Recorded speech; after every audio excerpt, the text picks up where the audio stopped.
لا يستوي أصحاب النار وأصحاب الجنة، أصحاب الجنة هم الفائزون.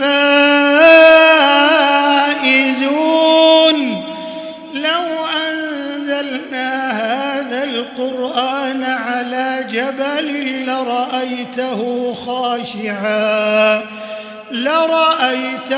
خاشعا متصدعا من خشية الله. وتلك الأمثال نضربها للناس لعلهم يتفكرون.